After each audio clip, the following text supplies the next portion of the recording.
참 예수님, 네, 오늘은 가톨릭교회 교리서 함께 하도록 하시겠습니다. 성부와 성자와 성령의 이름으로 아멘. 네, 지금 저희가 가톨릭 교리서에서 하고 있는 것은 바로 이제 성부, 성자, 성령 교회 중에 어디예요? 성자 중에 지금 어디예요? 예수님께서 돌아가셔서 오늘은 이제 묻히신 장면인 거죠. 이것을 전례 주기로 따지자면 딱 하루예요. 무슨 요일로 할 수 있을까요? 금요일? 아니죠. 금요일은 돌아가신 날이죠. 그거는 저번번에 한 거죠. 그렇죠? 오늘은 토요일. 그 다음에 다음번에는 이제 부활에 대해서 이렇게 하겠죠. 그렇죠? 토요일에 대해서는 우리가 크게 뭔가 생각하지 않는 경우가 있어요. 그러나 금요일에도 구원의 신비가 정말 충만히 들어있다는 거, 그러니까 성삼일에 들어갈 수가 있는 거죠. 예수님께서 무덤에 묻히신, 그리고 예수님 자체로는 좀 쉬시는 날이지만 이것이 또 어떠한 의미를 가지는지, 교리서에서는 뭐라고 가르치는지에 대해서 오늘 함께 해보도록 하겠습니다. 일단 예수님께서 그러니까 하느님이 지금 예수님께 돌아가신 거죠. 그렇죠? 그러니까 하느님이 죽으실 수가 있나요, 없나요?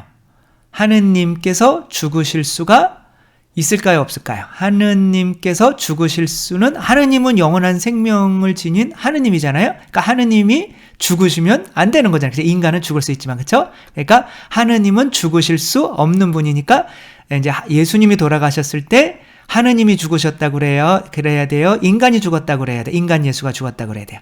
그렇지, 당연히 인간 예수가 죽었다고 이렇게 얘기를 하면 이단이에요. 아시겠죠? 그래서, 이게 네스토리우스 이단인데, 이것이 이제 하느님 예수와 인간 예수를 나누는 거예요. 그래서, 이제 하느님의 어머니라고 할 때, 어떻게 하느님의 어머니냐, 인간 예수의 어머니지라고 인성과 신성을 예수님 안에서 이렇게 잘라서 구분해버리는 이런, 구분은 되지만 이걸 잘라서 해버리면 안 되는 거죠. 인성과 신성이 합쳐진 그분이 오로지 하느님이기 때문에 인간의 어머니도 되지만 하느님의 어머니도 되는 거예요. 그게 한 분이시기 때문에. 한 분이 뭐야? 페르소나. 이제 이분은 이제 위격으로 하니까 이제 위인 거죠. 한 분. 이제 위라는 게 그냥 분이라고 생각하시면 돼요. 우리가 얘기할 때. 네, 그래서 예수님께서 이제 돌아가셨다라고 하는 거는 하느님이 죽으셨다라고 말을 해도 되는 겁니다. 일단 이거부터 이해를 하셔야 돼요. 그러니까 하느님이 어떻게 죽냐라고 하면 네스토리우스 이단, 하느님의 어머니라고 하는 것도 동시에 이게 될 이단으로 빠질 수가 있기 때문에 하느님은 죽으실 수 있다, 없다? 있다.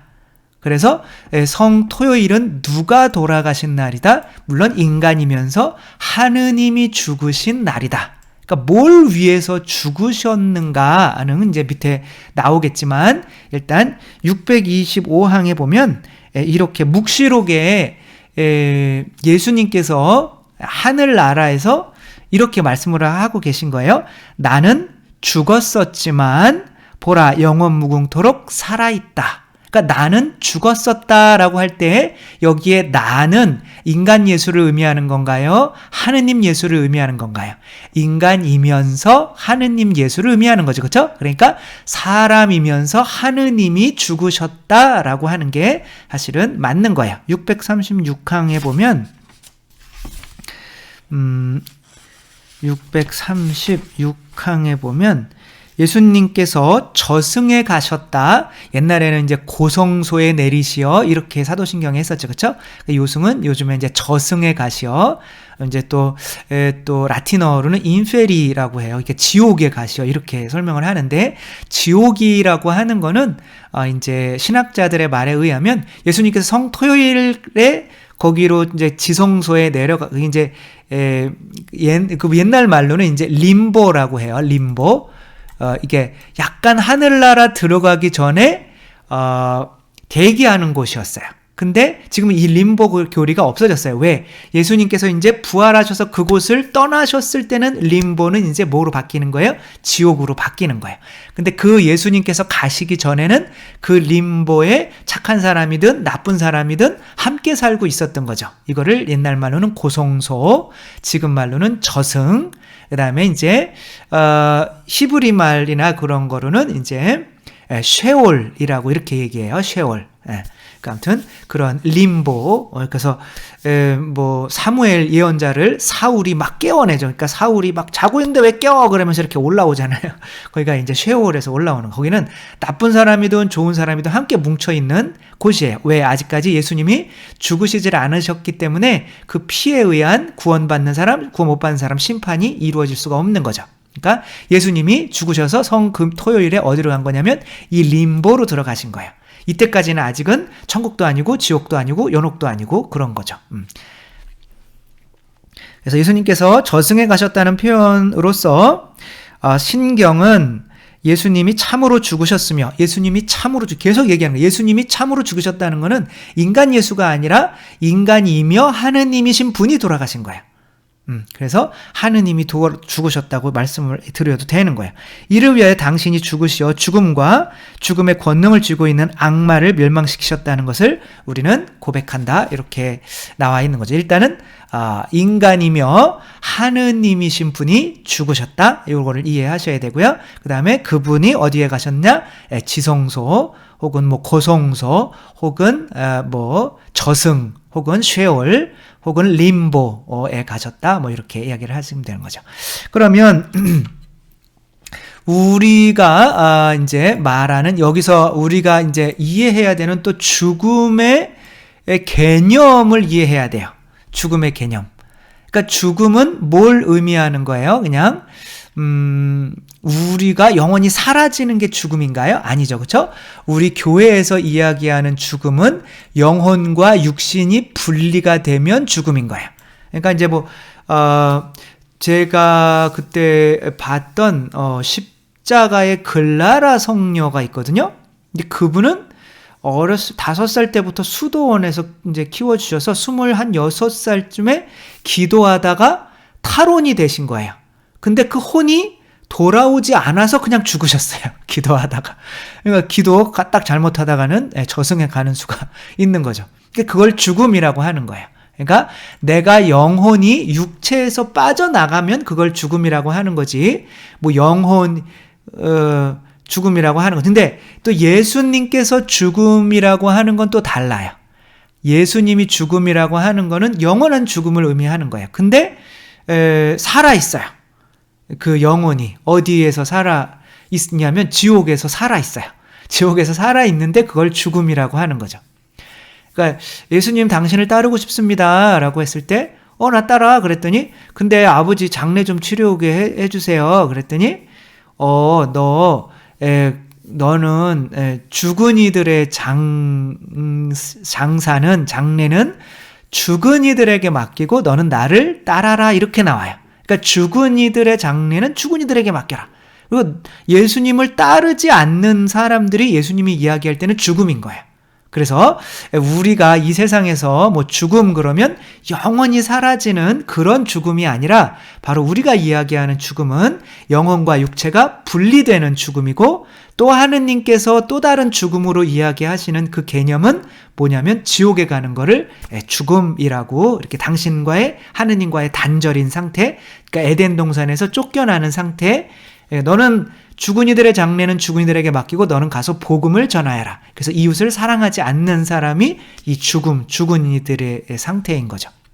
그 정도로 이제 이해하시면 되겠고, 황천현 신부님 그 강의에 이런 얘기가 나오더라고요. 어떤 자매님이 암 걸리셔가지고 이제 막 힘들어 하시다가 죽으셨어요. 그래서 천국으로 그냥 막 쑥 빨려 올라가는데 너무 행복한데 자꾸 뒤에서 잡아당기더래요. 그래서 안 돼. 나는 저 몸으로 들어가면은 안 되는데 너무 고통스럽고 너무 힘든데 지금 앞에 보이는 거는 너무 행복인 거예요. 근데 그게 죽음인 거예요.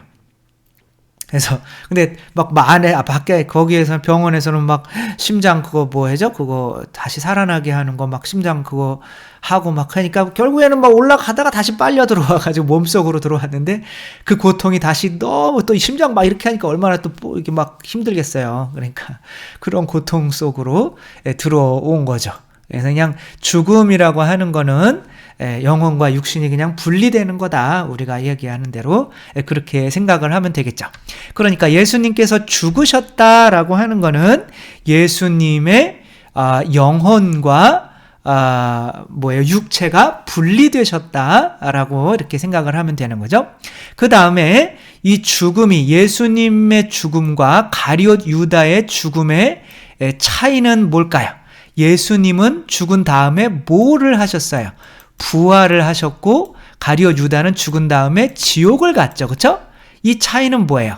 바로 예수님의 죽음은 아버지의 뜻에 따른 십자가의 죽음이었고 가룟 유다는 내가 하느님께 무릎 꿇고 죄졌습니다 라고 하기 자존심이 허락을 안 해서 자기 자존심 세우려고 하는 그런 자살이고 죽음이었던 거죠. 그렇죠? 그러니까 부활을 전제한 죽음은 하느님께 순종해서 돌아가신 예수님의 죽음이고, 부활이 없는 죽음은 그냥 내가 살다가 이제 죽는 죽음인 거죠. 그러니까 예수님의 죽음은 당신이 당신 뜻대로 당신의 생명을 내어놓는 죽음이고, 가룟 유다의 죽음은 그냥 이제 하느님께 무릎 꿇기 싫어서 그냥 죽는 거죠.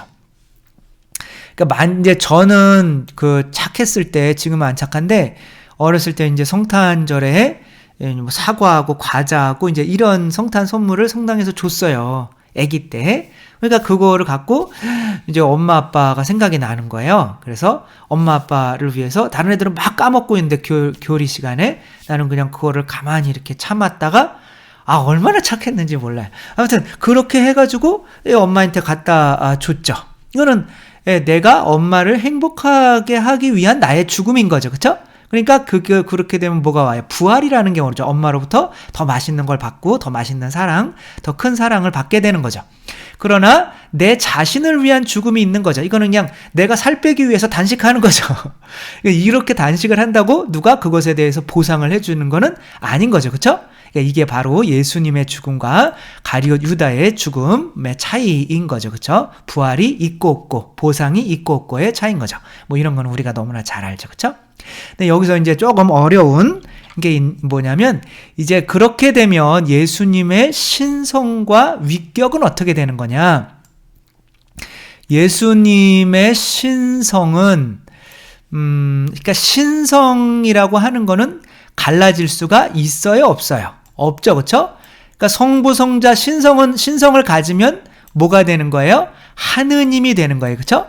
그러니까 신성은 성부, 성자, 성령이 세 분이 다 하느님이 되기 위해서는 신성이 그러니까 몇 개 있어야 되는 거예요?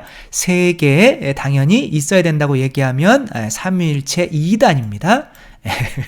신성은 하나예요. 근데 하나인데 갈라질 수가 없어요. 그러니까 지금 예수님께서 신성을 가지고 계신 거예요. 근데 이거는 갈라질 수가 없어요. 그러니까 이게 신성이 육체에 남아야 돼요? 영혼에 남아야 돼요? 근데 이 신성은 또한 생명이에요. 생명. 생명을 가지고 있다는 것은, 신성을 가지고 있다는 것은 죽었다는 거예요? 안 죽었다는 거예요? 안 돌아가셨다는 거죠. 그렇죠? 그러니까 이 신성을 누군가에게 내어주어야 되는 거예요. 그러니까 우리는 그때 이 생명을, 신성을 성령을 통해서 아버지께 내어주었다고 이제 믿는 거죠. 그렇죠? 아버지, 제 영을 당신의 손에 맡깁니다라고 하면서 성령을 이렇게 아버지께 보내고, 그러니까 그 아버지께서 이제 생명을, 신성을 가지고 계시다가 이제 아들이 이제 다시 보상을 해줘야지라고 하면서 그 신성으로 성령을 통해서 다시 아드님을 부활시키는 거죠. 그렇죠? 그러니까 신성은 어떻게 됐다? 내가 이제 예수님께서 죽으셨을 때 아버지께로 이렇게 보내시고, 또 또한 동시에 또 그 신성은 어디에게로 오는 거냐면 우리 자녀들에게로, 교회로 오는 거야. 그러니까 예수님께서 십자가에 못 박히실 때 아버지, 제 영을 당신의 손에 맡깁니다. 라고 하면서 아버지께 이렇게 올리기도 하고, 또, 이제 그 영이 이제 예수님을 통해서 우리에게 오기도 하는 거예요. 그 성령은, 신성은 하나인데 어떻게 이런 일이 이루어지나? 저는 뭐 아직까지는 잘 모르겠어요. 그러나 이 성령을 받으면 그 안에서 샘이 생겨서, 이게 샘이라는 게 뭐야? 무한이 나온다는 거죠. 그렇죠? 샘이 생겨서 그러니까 뭐 성령 신성이 뭐야? 사랑이죠. 그렇죠? 그러니까 이게 내가 지금 아기를 안고 있는 거란 말이에요. 예수님이 십자가에서. 그러면은 하느님 아버지께, 이게 신랑이죠. 그렇죠? 하느님 아버지께 사랑을 드려야 되나요? 아니면 당신이 낳으신 이 교회 자녀를 위해서 이 신성을 줘야 되나요? 그러니까 이 신성이 정말 무한하지가 않다면 어떻게 되는 거예요? 아버지를, 그러니까 남편을 사랑하든가 아니면 남편에 대한 가야 될 사랑을 자식에게로 주는 거죠. 그렇죠? 근데 이것은 십자가의 사랑이 아닌 거예요. 그러니까 십자가의 사랑은 내가 자녀를 낳게 해준 남편도 그 전보다 훨씬 더 사랑하고, 또한 근데 이상하게 자녀를 사랑할 수 있는 사랑도 내 안에서 솟아나와서 자녀를 사랑할 수 있게 되는 게, 이게 바로 성령으로 사랑하는 거죠. 근데 이거 원리가 뭐, 하느님은 무한하신 분이니까 성체도 계속 주지만 예수님의 몸만큼 다 줘도 계속 늘어나잖아요. 그렇죠? 근데 예수님은 한 분인데도 정말 모든 사람에게 그 한 분씩 다 가는 거거든요. 그러니까 이 신비는 뭐 어떻게 내가 뭐 지금 우리가 이해할 수 있는 신비는 아니지만 그냥 무한하신 분이기 때문에 이 사랑도 그렇게 늘어난다. 그래서 신성은 일단은 하느님에게로 가고 또 우리에게로 이제 뿌려지는 그런 성령이라고 생각을 하시면 되는 거죠. 위격은 뭐냐면 페르소나예요. 좀 어렵다 그랬잖아요. 그쵸? 요것만 딱 신하게 여기서. 페르소나는, 하나의 위격은, 그러면은 이 하나의 위격은 예수님이 이제 영과 육이 지금 분리가 된 거잖아요? 그러면은 이 페르소나, 그러니까 한 분이다. 한 위다. 이 위격은 그러면 영혼 안에, 영혼은 지금 어디가 있는 거예요? 림보에 가 있는 거고, 육은 어디에 있는 거예요? 무덤에 묻혀 있는 거죠. 그쵸? 그러니까 이 페르소나의 하나의 위격은 지금 영혼에 가 있을까요? 림보에 가 있는 건가요? 아니면은 육체에 지금 있는 건가요? 이 페르소나는. 이 페르소나는 아까 그 신성처럼 두 개로 분리가 될 수가 없어요. 그래서 예수님이 육체가 돌아가시고 지금 영혼이, 육체가 여기 있고 뭐 영혼이 지금 림보에 가 있다고 하면은 이거를 다 포함하는 게 페르소나예요. 그러니까 육체가 지금 돌아가 계셨더라도 이 페르소나는 계속 유지가 되는 거예요. 그러니까 그래서 예수님께서 아직 육체가 하느님의 페르소나이기 때문에 썩을 수가 없다, 이렇게 나와요. 그러니까 이 페르소나, 하나의 페르소나도 나눌 수가 없다는 거죠. 한번 이런 거 볼까요? 626항에 한번 보면은 그리스도의 죽음으로 한번 이해가 되는지 한번 들어보셔요. 이거 여기 나와 있는 말도 되게 어려워요. 그리스도의 죽음으로 영혼이 육신에서 분리되었다 해도, 그렇죠? 영혼과 육신이 분리되는 게 죽음이다. 그 신성이 육체와 영혼에 따로따로 갈라져 들어갈 있을 수 있는 것은 아니다. 는 거죠. 왜 이 신성은 갈라질 수가 없다. 그 위격도 마찬가지다. 그러니까 이 신성과 위격은 갈라질 수 있는 게 아니다. 그러니까 영혼과 육신이 갈라진다고 해서 이 신성과 위격이 갈라지는 것은 아니다. 그리스도의 육신과 영혼은 처음부터 말씀의 위격 안에 존재하고 있었다. 그러니까 육신과 영혼은 이 말씀의 한 위격이라는 거예요.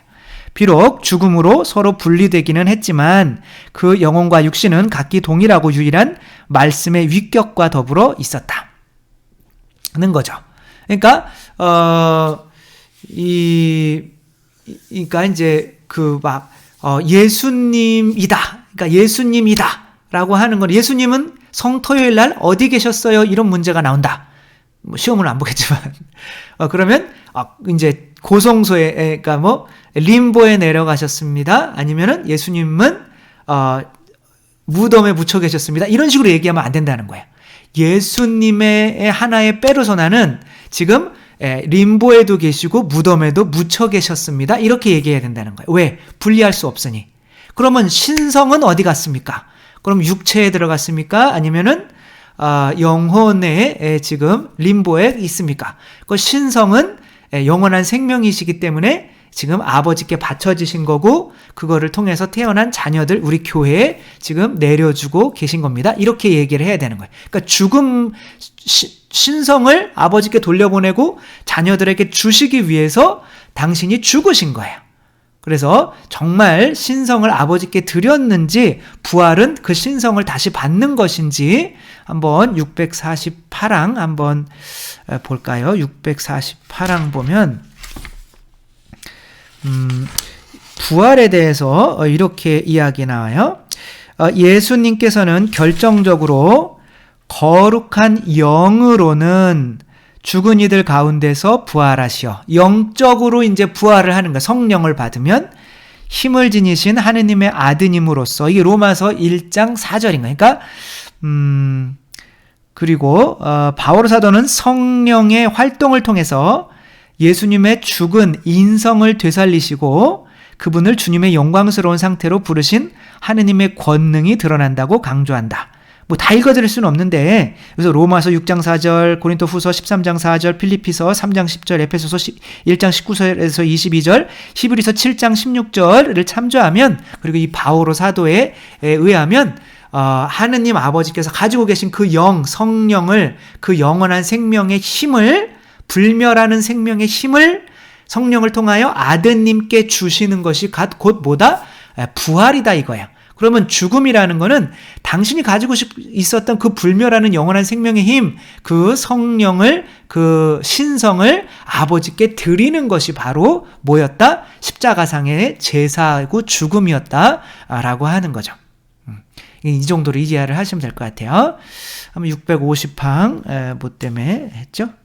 이 위격은 죽음으로 분리된 그리스도의 영혼과 육신에 결합된 채로 남아있어요. 그러니까 아까 얘기했던 위격, 페르소나는 두 육신과 영혼의 한꺼번을 다 포함하는 이제 그런 거다라고 하는 뜻인 거죠. 근데 이 토요일의 신비는 바로 뭘 나타내느냐면 지금 바로 그리스도의 이제 죽음과 부활의 그 중간에 있는 거잖아요. 그렇죠? 그게 바로 세례의 의미를 밝혀준다라고 이렇게 가르치고 있어요. 그게 세례다. 628항 한번 보면 좀 어렵긴 해도 언젠가는 보는 사람들이 있을 거예요. 그렇죠? 또 알고 싶고 하면 그래서 보니까 이게 이제 이거를 갖다 놓으시고 이걸 갖다 놓으시고 이렇게 같이 이렇게 보시면서 공부하시면은 굉장히 좋죠. 628항 세례의 본래적이고 온전한 표징은 물에 잠기는 것이다. 그러니까 지금 예수님께서 죽으셔서 있는 게 지금 바로 물에 잠겨 있는 거랑 똑같다는 거예요. 그래서 물에 잠기는 세례는 그리스도인들이 새로운 생명을 얻기 위하여 죄에 대해서 죽어서 지금 죄를 끌어안고 예수님께서 죽으신 거잖아요. 그렇죠? 그래서 무덤에 묻히신 거잖아요. 그리스도와 함께 무덤에 묻힘을 효과적으로 나타낸다. 그러니까 우리가 예수님께서 이렇게 무덤에 지금 성토요일 날 묻혀 계신 것은 예수님만 묻힌 것이 아니라 나도 이 예수님과 함께 여기에 묻힌 거예요. 이게 바로 세례란 말이에요. 그래야 예수님과 함께 어떻게 돼요? 성령을 받아서 다시 영원한 생명으로 부활할 수 있다는 거예요. 그러니까 이 성토요일에는 나도 예수님과 함께 묻혀서 죽었다고 믿어야 되는 거예요. 그래서 나는 죽었습니다. 이런 것이 잘못이 아니라는 거죠. 한번 볼까요? 과연 우리는 로마서 6장 4절이에요. 과연 우리는 그분의 죽음과 하나 되는 세례를 통하여 그분과 함께 묻혔습니다. 이건 과거형으로 쓰여졌단 말이에요. 우리는 그분과 함께 묻혔단 말이에요. 그러면은 죽었단 말이에요, 우리가. 그러니까 죽었다고 믿어야 조금씩 죽어야지 그러면 믿음 안에는 나는 살아있는 사람이기 때문에 내 자신을 죽이기가 불가능해지는 거예요. 그리하여 그리스도께서 아버지의 영광을 통하여 죽은 이들 가운데서 되살아나신 것처럼 우리도 새로운 삶을 살아가게 되었습니다. 이게 죽음과 부활을 의미하는 거죠. 그러니까 그리스도께서 순종하기 위해서 이렇게 죽으셔서 이제 성토요일 날 무덤에 묻혀 계신 것처럼 우리도 그리스도와 함께 십자가에서 내 자신이 십자가에 못 박혀서 그리스도와 함께 묻혔다고 생각을 해야 그리스도와 함께 부활하게 된다는 거. 그래서 그게 바로 세례, 물속으로 들어갔다가 나오는 그 세례를 의미를 밝혀주는 게 바로 성토일이라는 거. 또 세례가 또 예수님께서 그 세례를 통해서 다시 부활하시는 그 의미는 그 세례가 뭘 갖게 되는 거예요? 바로 소명이라고 하는 걸 갖게 되는 거예요. 새로 태어나면 소명을 갖게 되는 거잖아요. 그렇죠? 인간으로 태어났으면 인간 내에 인간으로서 살아야 되는 소명이 있는 거잖아요. 그러니까 마찬가지로 이 죽음과 부활에서 저승까 우리의 소명은 뭐예요? 복음을 전하는 거죠. 그렇죠? 사랑이죠. 그렇죠? 사랑을 뭐예요? 예수님께서 우리를 사랑하셔서 우리를 낳으셨죠. 십자가에서. 그 십자가에서 낳아서 우리를 낳는 게 바로 교회를 낳는 게 사랑이란 말이야. 그 새로운 자녀를 탄생시키는 게 그 사랑을 이제 하는 거죠. 예수님께서는 그 날도 바로 뭐를 그럼 하셔야 되냐면 저승에 가셔서 뭐를 하셔야 되는 거예요? 복음을 전하셔야 되는 거죠. 그렇죠? 그래서 634항 한번 볼까요? 634항. 베드로 1서 4장 6절에 보면 죽은 이들에게도 복음이 전해졌습니다. 이렇게 얘기해요. 그러니까 예수님께서 죽으신 거는 복음 전하기 위해서 가신 거예요. 그러니까 예수님께서 이 세상에 오신 이유는 바로 이 세상에 복음을 전하기 위해서 오신 건데 예수님께서 돌아가셔서 지옥으로 가신 그 것이나 예수님께서 돌아가셔서 이 쉐올이라고 하는 곳으로 가신 것이나 하늘에 계시다가 이 밑으로 내려오는 것이나 똑같은 거예요. 다 죽음인 거예요. 그러니까 그 죽음을 통해서 가시는 이유는 바로 뭐다? 사랑 때문인데 사랑은 바로 뭐다? 아기를 낳는 것인데 아기를 낳는 것이 뭐다? 바로 선교라는 거죠. 이 선교, 복음을 전하기 위해서 이제 가신 거죠. 그렇게 그래서 죽은 이들에게도 복음이 전해졌습니다. 베드로 1서 4장 6절. 예수님께서 저승에 가심은 구원의 복음 선포의 충만한 완성이었습니다. 이렇게 이야기를 하는 거죠. 그래서 이제 시험 문제에 예수님께서 지옥으로 성토요일에 지옥에 가신 궁극적인 목표가 무엇입니까? 복음 선포의 완성을 위해서 가신 것입니다. 이렇게 쓰시면 되는 거죠. 뭐 이 정도 시험이 나오려면 이제 신학생들 수준이 돼야겠죠, 그렇죠? 근데 이제 저희 아버지가 제가 이제 어렸을 때 그 푸세식 화장실에서 똥을 이렇게 막대기 이렇게 풀려고 하다가 짚고 있던 그 체변 봉투를 툭 빠쳤어요. 그 비닐로 된 거. 근데 저는 손이 안 닿아요, 밑에. 그러면 누구를 불러야 돼? 아버지를 불러야 되잖아요. 그러니까 아버지가 이 냄새 코 막고 그냥 이렇게 내려가지고 이렇게 손을 쭉 뻗어가지고 체변 봉투를 이렇게 건져주셨단 말이에요. 체변 봉투를. 이제 그것이 저에게는 아버지의 큰 사랑으로 남아 있는 거죠, 그렇죠? 그러니까 어떻게 보면 사랑을 실천하는데 십자가가 없이는 불가능한 거죠. 십자가, 내가 죽는 십자가를 통해서 내가 내 자녀를 어떻게 되는 거예요? 새로 태어나게 만드는 거죠. 새로 태어나는 게 복음 전파인데 그게 이제 금요일날, 청토요일날 이제 완성이 되게 되는 거죠. 그래서 이렇게 예수님께서 피를 흘리시면서 낳은 자녀, 그러니까 아내에 대한 남편의 사랑이 바로 이 부활과 같은 거죠. 그러니까 지금 예수님께서 누구에게 순종하신 거예요? 신랑이신 하느님 아버지에게 지금 하느님 아버지에게 지금 순종을 하신 거예요. 그러니까 아버지께서 뭘 주시니까? 성령을 주시니까. 언제 주셨어요? 세례 때 주셨죠. 그렇죠? 아들 필리우스 이렇게 된단 말이에요. 그렇죠?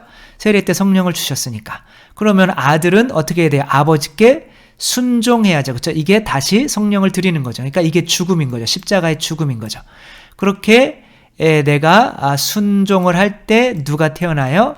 하느님의 자녀인 교회가 태어난단 말이에요. 이게 처치 기회사 이게 태어난단 말이에요. 근데 이렇게 태어남으로써 그러니까 이 십자가의 죽음으로써 우리가 예수님께서 이 교회 우리들의 죄까지도 끌어올려서 이제 뭐가 되는 거예요? 하느님 아버지께로 이제 봉헌하는, 데려가는, 이게 이제 이 남편이라고 생각하고, 예수님이 여자라고 생각하면 이렇게 자녀를 낳은 거잖아요. 그쵸? 그러니까 그 자녀를 이 여인이 아버지께로 이렇게 가는 역할을 하는 거죠. 그쵸? 그러니까 이렇게 자녀를 낳는데 뭐를 흘려야 돼요? 피를 흘려야, 당연히 피를 흘려야 되니까 이 남편이 얼마나 이 아내가 사랑스럽겠어요. 그쵸? 그래서 자기 가진 생명을 남편이 이제 다 주게 되는데 다시 성령을 받게 되는 거죠. 이것을 뭐라고 그러는 거예요? 부활이라고 하는 거죠. 그래서 이렇게 우리가 영원한 생명을 얻게 되는데, 그것은 바로 우리가 내가 생명을 바쳐서 이웃의 영혼을 구원해주는 일을 해야만, 그래서 예수님처럼 성토요일에 십자가 못 박혀서 가장 밑바닥 구석까지 내려가셔서 그런 처참한 그런 똥구더기까지 어떻게 보면 내려오셔서 우리를 건져 올리신 그런 사랑을 해주시기 때문에 하느님께서 이렇게 이제 아내를 더 사랑하게 되는 거지.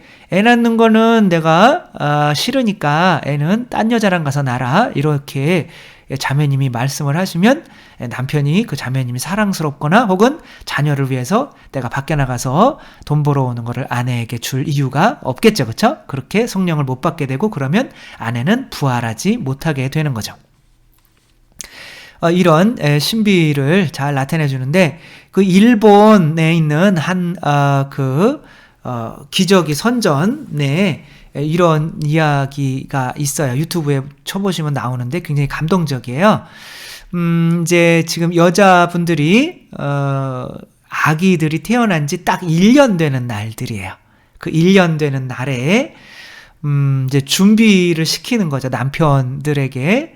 이제 뭐 밖에 이렇게 복도에, 이제 병원에 가서 이렇게 나올 때 그 복도에 이제 자기 사진들이 이렇게 아기 낳을 때부터 아기 키우면서 고생한 그런 사진들, 그리고 밑에 그날의 결정 고마워 뭐 이런 거, 그 다음에 이제 성게도 이렇게 급수가 있다나 봐요. 그런데 아기를 낳고는 싼 거만 먹으니까 또 비싼 성게알 뭐 이렇게 놔주기도 하고 뭐 이런. 근데 여기서 와서 막 어떻게 아기 1년이 되는데 잘 모르겠어요. 아기도 1년 1살이지만 저도 1살 아기 키운 지 1년밖에 안 돼서 아는 게 없어요. 맨날 아픈데 어떻게 해야 될지 모르겠고 아기가 매일 울어가지고 어떻게 해야 되는지 막 힘들어하고 막 그렇게 나올 때 이제 그 남편들이 이렇게 미리 걸어놓은 아내의 고생한 이 모습들 내가 다 알고 있다 하는 이런 거로 만들어서 이렇게 뭐 남편이 그 자신을 돌보는 것보다 먼저 아이의 것을 뭐 챙깁니다라고 하면 이런 그림들을, 사진들을 이렇게 그러면서 이제 인생에서 가장 힘들었던 1년 감사합니다 뭐 이런 것들을 써놓고 이제 어떻게 해요? 밖에서 이렇게 이제 기다리고 있는 거죠. 그리고 이제 밖에 나왔을 때 이제 뭐 이렇게 울음을 안 울 수가 없는 거죠. 이건 뭐 그냥 막 억지로 막 하는 건 아니지만 이런 것이 이제 부활인 거죠. 이게 이제 이 자매님이 아기를 낳을 때가 바로 십자가에 못 박혀 죽으실 때 피를 흘리는 거죠. 그렇죠? 거라면 이 1살 때까지 이 키울 때 이 고생하는 것은 정말로 성토요일 죽음의 시간일 수가 있는 거죠.